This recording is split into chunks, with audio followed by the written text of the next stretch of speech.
ባለፉት ጥቂት ቀናት በመዲናችን አዲስ አበባ የታየው የዲፕሎማሲ እንቅስቃሴ እጅግ አስገራሚ ነው። የመካከለኛው ምስራቅ ጦርነት ለሁለተኛው ሳምንቱ እየተጓዘ ባለበት በአሁኑ ወቅት የኢትዮጵያ የውጭ ጉዳይ ሚኒስትር መስሪያ ቤት በበርካታ እንግዶች ተጨናንቆ ተስተውሏል። በተለይ መጋቢት 1 እና 2 ቀናት የነበረው ሁኔታ ልዩ ነበር ሲሉ ምንጮች ጠቅሰዋል። የውጭ ጉዳይ ሚኒስትር ዴኤታው አምባሳደር ሀደር አበራ ከአንድ ወይም ከሁለት አገር ተወካዮች ጋር ብቻ አይደለም ንግግር ያደረጉት። በተከታታይ ቢያንስ ከ6 የባህረ ሰላጤው አገራት ማለትም ከተባበሩት አረብ ኤምሬትስ፣ ከሳውዲ አረቢያ፣ ከኩዌት፣ ኳታር፣ ጆርዳን እና ኦማን አምባሳደሮች ጋር ለየብቻ ውይይት ማድረጋቸው ተሰምቷል። ይህ የሚያሳየው ደግሞ ኢትዮጵያ አሁን ባለው ዓለም አቀፍ ውጥረት እዚህ ውስጥ ያላትን ስልታዊ ቦታን ይሆናል። ይህ በእንዲህ እንዳለ ደግሞ የኢትዮጵያው ጠቅላይ ሚኒስትር ዶክተር አብይ አህመድ በትላንትናው ዕለት ከጅቡቲ ቆይታ ማድረጋቸው ተሰምቷል። ከጅቡቲው ፕሬዝዳንት እስማኤል ኦማር ጌሌና ከሶማሊያው ፕሬዝዳንት ሐሰን ሼክ መሐመድ ጋር በአንድ ላይ በመሆን የአፍጥር ስነ ስርዓት ማከናወናቸው መረጃዎች ወጥቷል። ከዚህ ባሻገር ደግሞ አንዳንድ ምንጮች እንደ መሰረት ሚዲያ ያሉ የዘገባ ምንጮች ጠቅላይ ሚኒስትር ዶክተር አብይ አህመድ አሁን ላይ ወደ ተባበሩት አረብ ኤምሬትስ ማምራታቸው የሚያሳዩ መረጃዎችን እያወጡ ነው የሚገኘው። መሰረት ሚዲያ ይዞት የወጣ አንድ መረጃ እንደሚያሳየው ከሆነ ጠቅላይ ሚኒስትር ዶክተር አብይ አህመድ የጅቡቲ ጉብኝታቸውን አጠናቀው አሁን ላይ በጦርነት ወደሚታመሰው መካከለኛው ምስራቅ ስለማምራታቸው ነው ይዞት የወጣው መረጃ የሚያሳየው። ጠቅላይ ሚኒስትሩ አሜሪካና እስራኤል በኢራን ላይ ጥቃት ከጀመሩ እንዲሁም ደግሞ ኢራን በድሮና በባሊስቲክ ሚሳኤል የአጸፋ እርምጃ መውሰዷን በቀጠለችበት በዚህ ወቅት ወደ ቀጠናው ያመሩ የመጀመሪያው የዓለም መሪ ስለመሆናቸውም ነው መረጃዎች እየወጡ ያለው። ጉዟቸውም ካለው ወቅታዊ ጸጥታ ስጋት አንጻር ከፍተኛ የሆነ ትኩረትን ስቧል ሲል መሰረት ሚዲያ አስነብቧል። ከዚህ ጋር በተያያዘ በቀጣይ ሌሎች አዳዲስ ጉዳዮች ሲወጡ የምናጋራችሁ ነው የሚሆነው። በዚህም ብሎ በዛ ግን እነዚህ እስካሁን የጠቀስናቸው ዋና አበይት ጉዳዮች የሚያሳዩን አንድና አንድ ነገር ነው። ኢትዮጵያ የዲፕሎማሲ ማዕከልነቷና ተፈላጊነቷ ከጊዜ ወደ ጊዜ በከፍተኛ ሁኔታ እየጨመረ ስለመሆኑ ነው። ቀደም ብዬ ያልጠቀስኩት ሌላኛው እነዛ የባህረ ሰላጤው ሀገራት ከኢትዮጵያ ውጭ ጉዳይ ሚኒስትር ቢሮ ጋር የተለያዩ ውይይቶች ያደረጉት ከእስራኤሉ አምባሳደር አብርሃም ንጉሴ ጋር ተመሳሳይ ምክክር በተደረገ ማግስት መሆኑ የጉዳዩ ትኩረት ሳቢነትና አሳሳቢነት ይጨምራል። ከዚህ ባሻገር ደግሞ ከመካከለኛው ምስራቅና የኢራንና የአሜሪካና እስራኤል ጦርነት ጋር በተያያዘ ኤፍቢአይ ያወጣው አንድ ጥብቅ የሆነ መረጃን አለ። ጦርነቱ ምናልባትም ወደ ሜንላንድ አሜሪካ ወደ አሜሪካ ዋናው ምድር ዘልቆ ሊገባ የሚችልበት እድል ስለመኖሩ የተለያዩ መረጃዎችን አውጥቶ ማስጠንቀቂያዎችን አጋርቷል። ስለዚህ በዛሬው የልዩ ጥንቅር ቆይታችን እነዚህን ጉዳዮች ነው በስፋት የምንዳስላችሁ። የተከበራችሁ የገበያ ሚዲያ ተከታታዮቻችን አብራችሁን በመቆየት እንድትከታተሉን ደግሞ በክብር እንጋብዛለን። የገበያ ሚዲያን የዩቲዩብ ገጽ ላይክ፣ ሼርና ሰብስክራይብ እንድታደርጉ ከወዲሁ እየጋበዝኩኝ ሀሳብ አስተያየቶቻችሁንም ኮሜንት መስጫው ላይ አስቀምጡልን። አሁን ከተከታዩዋ አጭር መሸጋገሪያ በኋላ በዝርዝር ጉዳዮች እንመለሳለን። በድጋሚ አብራችሁን ቆዩ። በኢትዮጵያ ለመጀመሪያ ጊዜ ብቸኛው ባለ 5 ኮከብ ኮምፓውንድ አፓርትመንት በመሃል ሲኤምሲ ከአዲስ አፍሪካን ኮንቬንሽን ሴንተር ፊት ለፊት ከድሪም ቢውልደርስ ሪል ስቴት ከ620 ሺህ ብር ቅድመ ክፍያ ጀምሮ ለሽያጭ ቀረበ። በዚህ ባለ 5 ኮከብ ኮምፓውንድ የመዋኛ ገንዳ፣ የኤሌክትሪክ መኪና ቻርጀር፣ የልጆች መጫወቻ፣ የከርሰ ምድር ውሃ፣ የቅርጫት ኳስ ሜዳ፣ የሩጫና የብስክሌት ትራክ፣ ጂምናዚየም እና 4000 ካሬ አረንጓዴ አካባቢ ያሟላ የህልሞ መንደር። ይህንን የተረጋገጠ አትራፊ ኢንቨስትመንት ተጠቅመው ከ1 ሚሊዮን ብር እስከ 4 ሚሊዮን ብር በአጭር ጊዜ ውስጥ አትራፊ ይሁኑ። አሁኑኑ ይደውሉልን። ስልክ 0912680884 ወይንም 0956888885 ይደውሉ።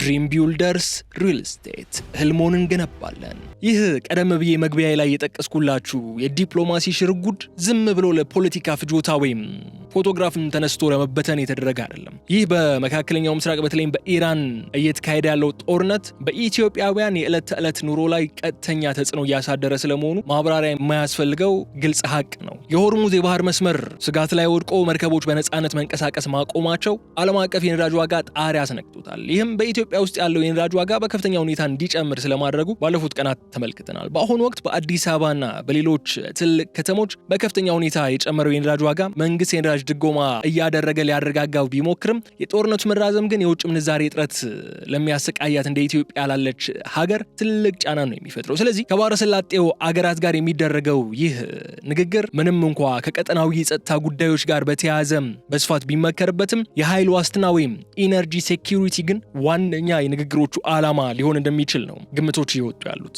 ኢትዮጵያ የነዳጅ አቅርቦት እንዲቀጥልላትና ምናልባትም በተራዘመ ብድር ወይም በልዩ ቅናሽ ነዳጅን ያለምንም መስተጓጎል ማግኘት የምትችልበትን መንገድ ለማመቻቸት የተደረጉ ሊሆኑ ይችላሉ ሲሉም ነው ሁኔታውን በቅርበት የሚከታተሉ ምንጮች እየገለጹ ያሉት። በዚህ ሁሉ መሃል ግን የኢትዮጵያ የውጭ ጉዳይ ፖሊሲ የሚፈትኑ በርካታ አጋጣሚዎች እየተነሱ ነው የሚገኙት። በአንድ በኩል ኢትዮጵያ ከእስራኤል ጋር ያላትን ጥልቅ ግንኙነት እንደምናውቀው ነው እሱ አለ። በተለይ ደግሞ ባለፈው ወር ፕሬዚዳንት ይስሐቅ ሄርዞግ አዲስ አበባን መጎብኘታቸው አይረሳም። በሌላ በኩል ደግሞ የኢራን ጎረቤት የሆኑት እነዚህ በጦርነቱ ቀጥታ ተጠቂ የሆኑት የባህረ ሰላጤው አገራት ጋርም ሚዛኗን መጠበቅ አለባት ኢትዮጵያ። ይህ በእንዲህ እንዳለ ሌላ ትልቅ ስጋት ሆኖ የሚነሳው ደግሞ የሱዳን ጉዳይ ነው። ኢትዮጵያ ከዩኤኢ ጋር ያላት የጠበቀ ግንኙነት በሱዳን ጦርነት ውስጥ ያላትን ሚና ጥርጣሬ ላይ እንደጣለው ነው የሚነሳው።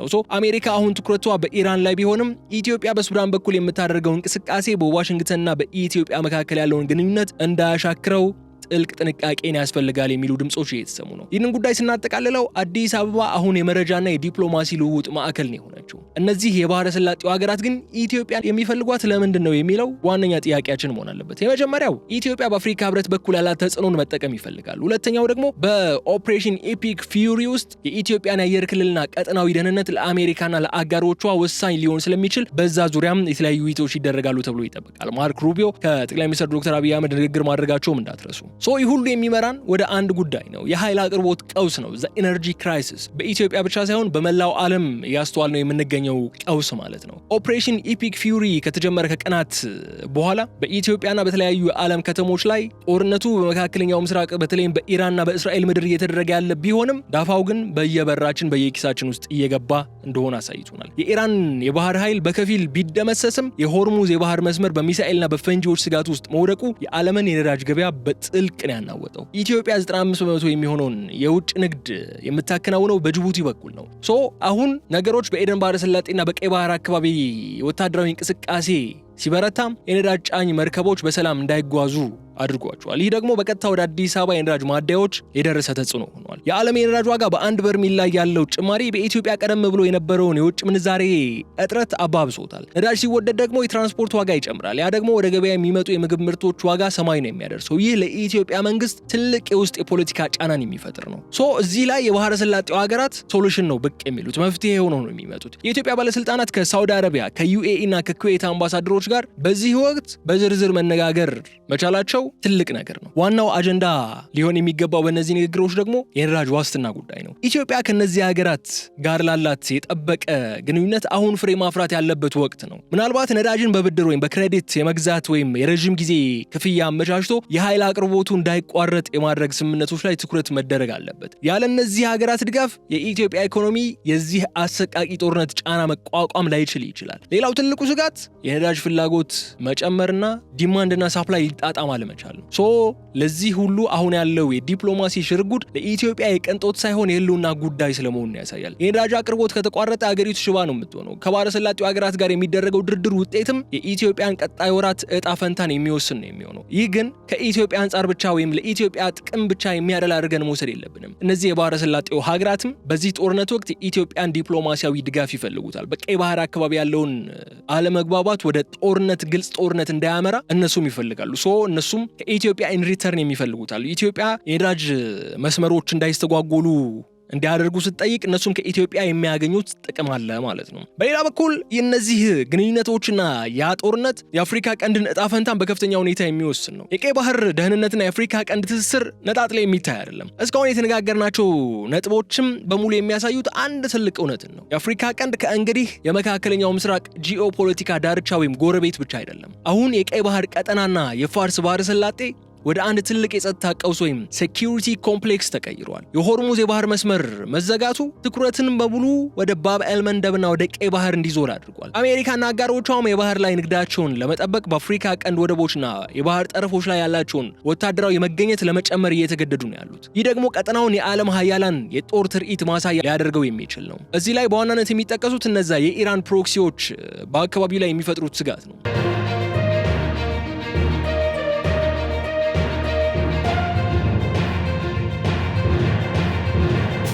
ኢራን በአገሯ ላይ እየደረሰ ያለውን ከፍተኛ ጥቃት ለመመከት ስትል ጦርነቱን ወደ ሌላ አካባቢ ለማስፋፋት ትሞክራለች። በተለይ በየመን ያሉ የሁቲ አማጽያን በኤደን ባህረ ሰላጤና በቀይ ባህር ያላቸውን ጥቃት ሊያጠናክሩ ይችላሉ። ይህ ስጋት ደግሞ ለኢትዮጵያም የሚተርፍ ነው። የሀውቲ አማጽያን በአካባቢው ያሉ የአሜሪካ፣ የእስራኤል ወይም የተባበሩት አረብ ኤምሬትስ ወታደራዊ ይዞታዎችን ኢላማ ካደረጉ የኢትዮጵያ አየር ክልልና የጅቡቲ ወደብም የጦርነቱ ቀጥተኛ ሰለባ የመሆን እድል አላቸው። ኢራን ህመም የሚሰጡ ነጥቦችን ወይም ፔን ፖይንትስ በመፈለግ ነው ያለችው። አሜሪካና አጋሮቿን ለማጥቃት ተመራጭ ኢላማዎችን ትፈልጋለች።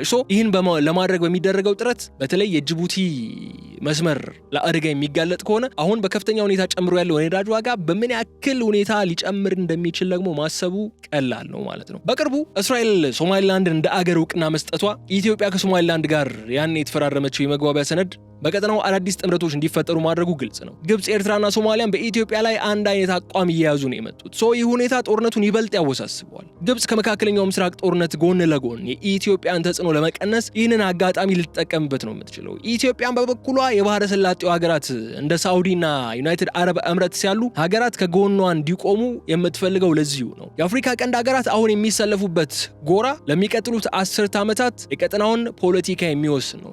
ስናጠቃልለው የአፍሪካ ቀንድ እጣ ፈንታ አሁን በሁለት መንገድ ላይ ነው ያለው። አንደኛው በጦርነቱ ሳቢያ የሚመጣው የኢኮኖሚና የጸጥታ ቀውስ ቀጠናውን ወደ ከፋ ግጭትና መበታተን ሊመራው ይችላል ነው። ሁለተኛውና ተስፋ የሚጣልበት መንገድ ደግሞ እንደ ኢትዮጵያ ያሉ ሀገራት የጀመሩት ዲፕሎማሲያዊ ጥረት ተሳክቶ ቀጠናዊ ትብብርን በማጠናከር ከውጭ ኃይሎች ጫና ተላቀው ራሳቸውን የሚከላከሉበት አቅም መፍጠር ነው የሚል ነው በማለት የመጀመሪያውን ርዕሰ ጉዳያችን እዚህ ላይ እንቋጨውና ወደ ሁለተኛው ጉዳያችን እናምራ። ኤፍቢአይ አሜሪካ ስጋት ውስጥ ናት የሚል አንድ መረጃን ይፋ አድርጓል። ጦርነቱ እስካሁን በመካከለኛው ምስራቅ ስላለው ሩቅ ምስራቁ ላይ ስላለው ሁኔታ እንድናነሳ፣ በቀይ ባህር አካባቢ ስለሚፈጥረው ተጽዕኖ ስናነሳ፣ በኢትዮጵያ ገበያና በኢትዮጵያ ኢኮኖሚ ላይ ስለሚያሳድረው ተጽዕኖ ነበር እንድናነሳ አድርጎ ነው የነበረው። አሁን ግን ጦርነቱ የአሜሪካን በር በቀጥታ ያንኳኳ ነው ያለው። የኤፍቢአይ የውስጥ መረጃዎች እንደሚያሳዩት ኢራን በካሊፎርኒያ የባህር ጠረፍ ላይ ድንገተኛ የድሮን ጥቃት ለመሰንዘር እያሰበች እንደሆነ የሚገልጽ ማስጠንቀቂያን አውጥቷል። ይህ አቅዳለች ወይም አስፓየርድ የሚለው ቃል ደግሞ ትልቅ ትርጉም ያለው ሆኖ እናገኘዋለን። ዝም ብሎ በግምት ደረጃ ያለ ቢሆንስ የሚል ሐሳብ አይደለም። ይህ ጉዳይ የደህንነት ተቋማቱ ኢራን የአሜሪካን የፓሲፊክ የባህር ጠረፍ እንደ አንድ የጦር ግንባር ለመጠቀም በንቃት መንገድ እየፈለገች መሆኑ በይፋ ያመኑበት መረጃ ሆኗል። የሚያስፈራው ግን ስልቱ ነው። ኢራን ይህንን ጥቃት ለመሰንዘር የምትጠቀመው ግዙፍ የጦር መርከቦችን አይደለም። ምክንያቱም እነሱ በአሜሪካ የባህር ኃይል በቀላሉ ይታወቁ የሚችሉ ናቸው። አብዛኞቹም እስካሁን በነበሩ ጦርነት ወድመው ወደ ባህሩ ግርጌ ተለቀዋል። ኢራን ተራ የሚመስሉ የንግድ መርከቦች ወይም ካርጎ ሽፖችን ወይም ደግሞ የአሳ ማጥመጃ ትናንሽ ጀልባዎችን በመጠቀም ድሮኖችን ደብቆ ለማስወንጨፍ አቅዳለች ብሏል ኤፍቢአይ በመረጃው። ይህ ስልት ደግሞ የትሮይ ፈረስ ምንለው ያዝነኛው ታሪክ አለ አይደለ? ትሮጃን ሆርስ፣ እሱን መሰል አይነት ስልት ነው ያለው። አንድ የንግድ መርከብ በካሊፎርኒያ ባህር ዳርቻ ተረጋግቶ እየተጓዘ በድንገት በመቶዎች የሚቆጠሩ ትናንሽ ድሮኖች፣ እነዚህ ሱሳይድ ድሮን ምንላቸው አንድ ዋን ዌይ ድሮኖች ሄደው አይመለሱም፣ በቃ ራሳቸው ነው የሚቃጠሉት። እንደዛ አይነት ድሮኖች ሊያስወነጭፍ እንደሚችል ነው የተነገረው። ይህ ደግሞ በሎስ አንጀለስ ወይም በሳን ፍራንሲስኮ ያሉ የኤሌክትሪክ ኃይል ማመንጫዎችን፣ የወደብ መሰረተ ልማቶችን ወይም የህዝብ ማዕከላትን ኢላማ ሊያደርግ የሚችል ሆኗል።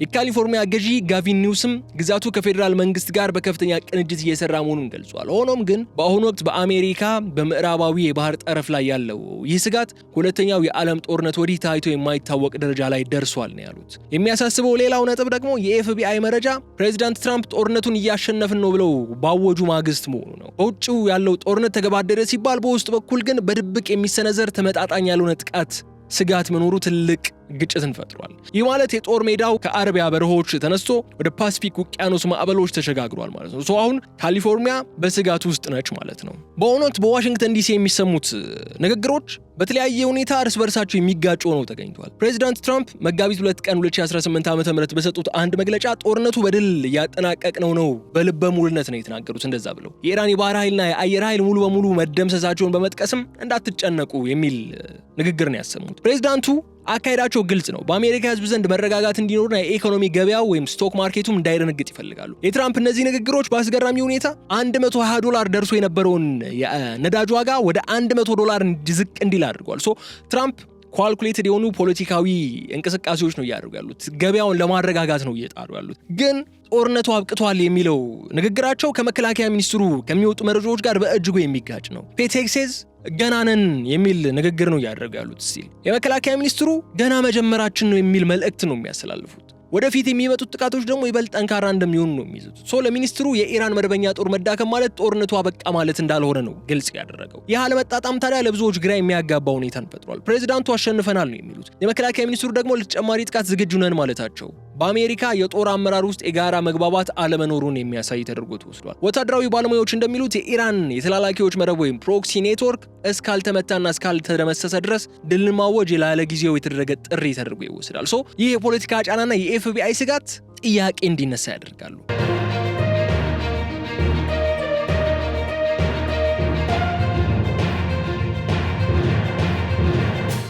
ጥያቄው ደግሞ የኢራን ባህር ኃይል በእውነቱ ከጠፋ ለምንድነው ታዲያ ኤፍቢአይ የሎስ አንጀለስና የሳን ፍራንሲስኮ ፖሊሶች ከፍተኛ ጥንቃቄ እንዲያደርጉ እያስጠነቀቀ ያለው? ለምንድነው በካሊፎርኒያ ላይ የድሮን ጥቃት ስጋት አለ ተብሎ የሚታወጀው ካላችሁ ምክንያቱ ወይም መልሱ ጦርነቱ ፊቱን ቀይሯል የሚል ነው። ሄክሴዝ እንዲሁም የአሜሪካ የደህንነት ተቋማት የሚሰጉት ከመደበኛው ጦርነት ይልቅ ኢራን በአሜሪካ ምድር ላይ በድብቅ በምትሰነዝረው ተመጣጣኝ ያልሆነ ጥቃት ወይም አሲሜትሪክ ዋርፌር ነው። ትራምፕ የባህር ኃይሉን ማጥፋታቸው እንደ ትልቅ ድል ቢቆጥሩትም ኤፍቢአይ ግን የኢራን የድብቅ ሴሎች ወይም ስሊፐር ሴልስ አሁንም ንቁ መሆናቸውን እያስጠነቀቀ ነው። ይህ አመራሮች መከፋፈል ደግሞ በአሜሪካ ሕዝብ ላይ ከፍተኛ ጭንቀትን የፈጠረ ጉዳይ ሆኗል። ፕሬዚዳንቱ እናምናለን ወይስ የደህንነት መስሪያ ቤቱን የሚለው ጥያቄ ሕዝቡ መልስ አላገኘም።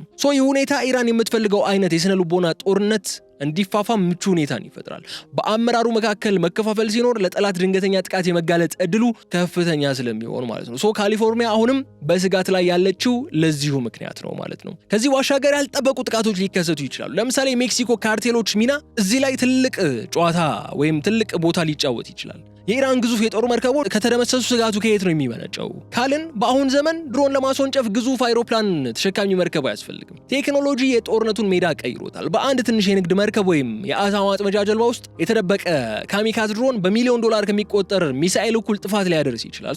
የኤፍቢአይ ዋነኛ ስጋት ኢራን ይህንን ቴክኖሎጂ ከአሜሪካ ደህንነት ጋር ቀጥተኛ ግንኙነት ከሌላቸው አካላት ጋር በመሆን ልትጠቀምበት ትችላለች የሚለው ነው። የሜክሲኮ ካርቴሎችና የደቡብ ድንበር ስጋት እዚህ ጋር ነው በጣም አስገራሚውና አስፈሪው መረጃ የሚመጣው። ኤፍቢአይ ኢራን ከሜክሲኮ የእጽ ካርቴሎች ጋር ግንኙነት ልትፈጥር ትችላለች የሚል ከፍተኛ ስጋት አድሮበታል። ካርቴሎቹ ደግሞ ድንበር የማቋረጥ ልምዱና መረቡ አላቸው። ኢራን ደግሞ ቴክኖሎጂው አላት ማለት ነው። ይህ ማለት ጥቃቱ ከባህር ብቻ ሳይሆን ከየብስም ወይም ከደቡብ ድንበር ሊመጣ የሚችል ስጋት ነው። እነዚህ የወንጀል ቡድኖች የኢራን ድሮኖች በአሜሪካ ድንበር አቅራቢያ እንዲሰባሰቡ ወይም እንዲወነጨፉ ምቹ ሁኔታ ሊፈጥሩ ይችላሉ የሚል ከፍተኛ ጥርጣሬ በኤፍቢአይ ዘንድ አለ። ይህ ከሆነ ደግሞ አሜሪካ በታሪኳ አይታው የማታውቀው የውስጥ ግንባር ይከፈትባታል ማለት ነው። በተለይ ደግሞ ለብዙ ዘመናት አሜሪካውያን በሁለት ትልልቅ ውቅያኖሶች አትላንቲክና ፓሲፊክ የታጠሩ በመሆናቸው ከውጭ ወረራ ነፃ እንደሆኑ ይሰማቸው ነበር። ይህ ግን አሁን የፓሲፊክ ውቅያኖስ አጥርነት አክትሟል። ይህ ውቅያኖስ እንደ ተፈጥሯዊ አጥር ሆኖ ለብዙ ዓመታት አገልግሏል። አሁን ያ ዘመን ያበቃ ነው የሚመስለው።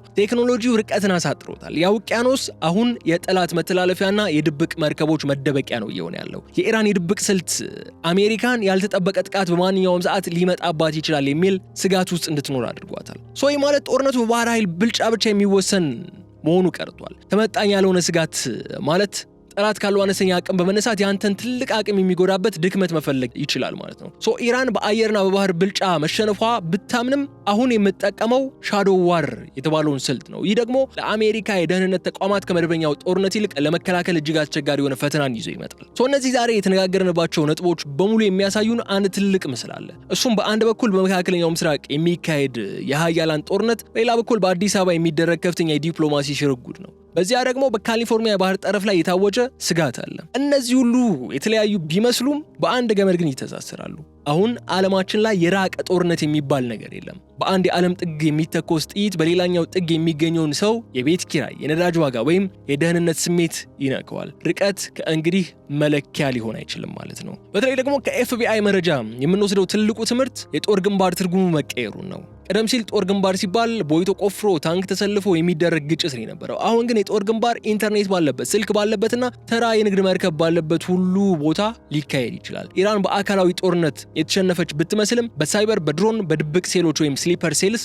አማካይነት ጦርነቱን ወደ ማንም ሰው ደጃፍ ማምጣት እንደምትችል ነው ያሳየችው። ይህ አዲሱ መደበኛ ሁኔታ ወይም ዘ ኒው ኖርማል መንግስታትም ሆኑ ተራው ህዝብ ሁልጊዜም በንቃት እንዲኖር የሚያስገድድ ነው። እዚህ ላይ ታዲያ ኢትዮጵያ አንድ ስልታዊ ምርጫን ይጠብቃታል። በዚህ መሃል ኢትዮጵያ የጀመረችው የዲፕሎማሲ ማራቶን ለአፍሪካ ቀንድ ትልቅ ትርጉም ይዞ ነው የሚመጣው። አገሪቱ ከሁሉም ወገኖች ማለትም ከእስራኤል፣ አሜሪካ እንዲሁም ከባህረ ሰላጤው ሀገራት ጋር ያላትን ግንኙነት ጠብቃ ለመቀጠል የምታደርገው ጥረት ከጥፋት ለመዳን የሚደረግ ትግል ነው። አዲስ አበባ አሁን የመረጃ መለዋወጫ ማዕከል ነው እየሆነች ያለችው። የዓለም ሀያላን ለራሳቸው ደህንነት ሲሉ የአፍሪካ ቀንድን መረጋጋት እንደሚፈልጉት ሁሉ ኢትዮጵያም የራሷን ኢኮኖሚ ለማዳን የእነሱን ድጋፍ ትሻለች። ይህ የጋራ ጥገኝነት ግንኙነት ደግሞ በአሁኑ ዘመን ተቀባይነት ያለውና ዓለምን እየመራ ያለው አካሄድ ነው በማለት የዕለቱን የልዩ ጥንቅራችን እዚህ ላይ እናበቃለን። በቀጣይ በሌላ ጉዳይ መልሰን እስክንገናኝ ድረስ የገበያ ሚዲያን የዩቲዩብ ገጽ ላይክ እንድታደርጉ፣ ሰብስክራይብ አድርጋችሁ ኮመንት ካላችሁም ሀሳብ መስጫው ላይ እንድታስቀምጡልን እየጋበዝኩኝ እዚህ ጋር እሰናበታለሁ። ሰላም። በኢትዮጵያ ለመጀመሪያ ጊዜ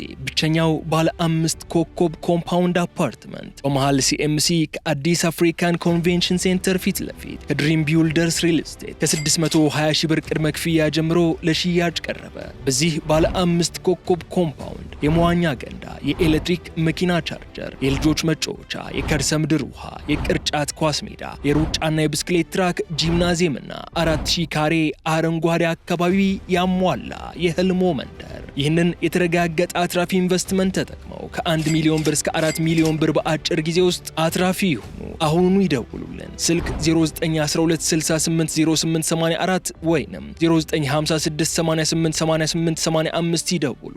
ድሪም ቢውልደርስ ሪል ስቴት ህልሞን እንገነባለን።